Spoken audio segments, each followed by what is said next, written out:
What if we were to tell you that ancient people discovered how to build flying machines 15,000 years ago? Not just flying about the skies, but underwater and even in space. 15,000 years ago, India was known as the Rama Empire, and they excelled in every discipline from mathematic calculations to complicated science and even completely lost technology beyond our modern thinking. Today, a huge wealth of text and buildings still exist to back up their existence in India that testifies to the extremely advanced civilization that is said by these texts to go back over 36,000 years. This civilization was wiped out by the ancient cataclysm 12,000 years ago, but today, many secrets are being uncovered that we are told is nothing more than myth, but we think not.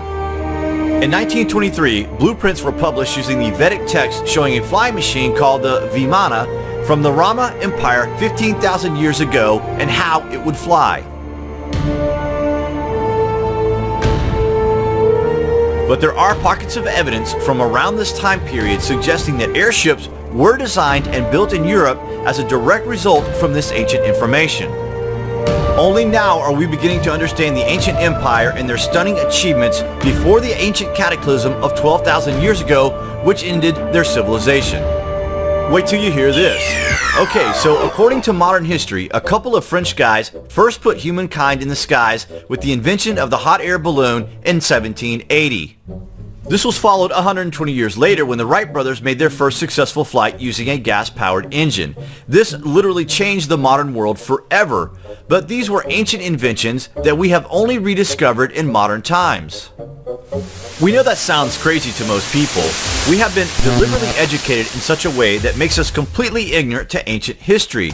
There are barriers in place stopping us from seeking the true history of the world and of humankind. Is this because of the trauma the human race suffered during the cataclysm? The old cliche that it's easier to move on than to remember the past. That is a possibility, you know.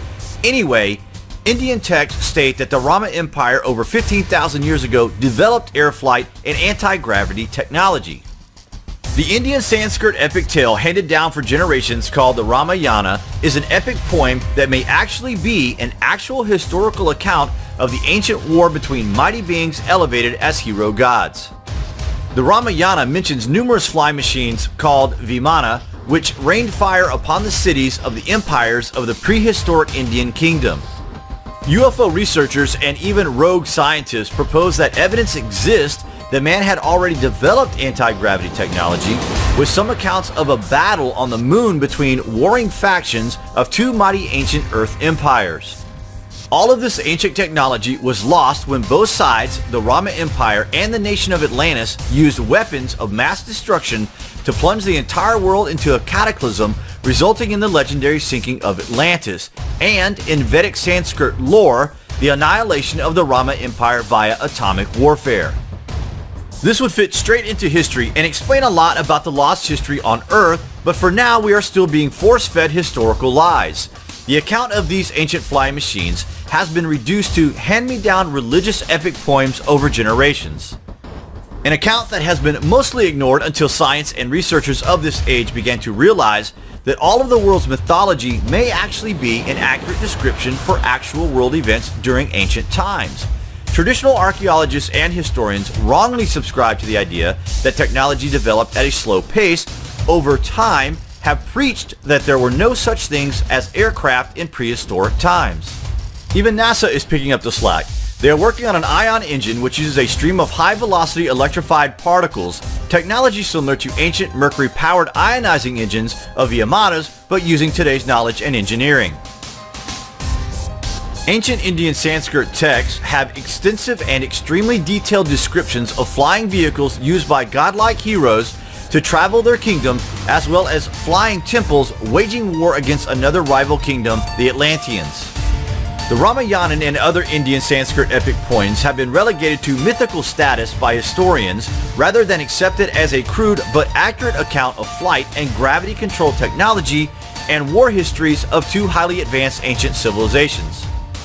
A regression to hunter-gatherer survival conditions may have happened if a pole shift hit us, conditions of which are being studied right now by new think archaeologists looking for an explanation for global coincidences in archaeological dig findings and regional myths and folklore.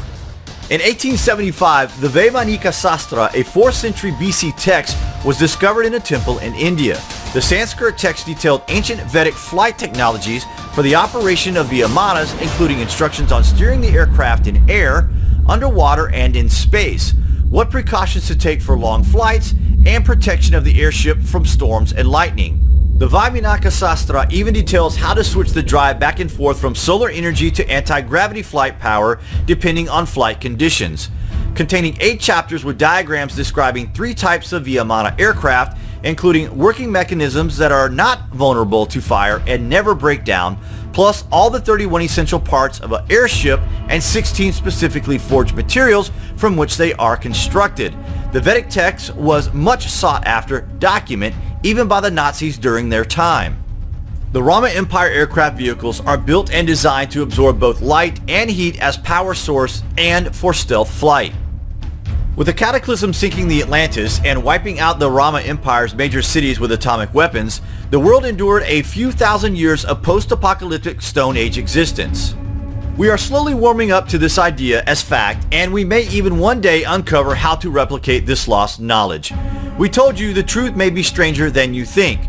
Thanks for watching, and remember, the ways by which we arrive at knowledge are hardly less wonderful than the discovery of these things themselves.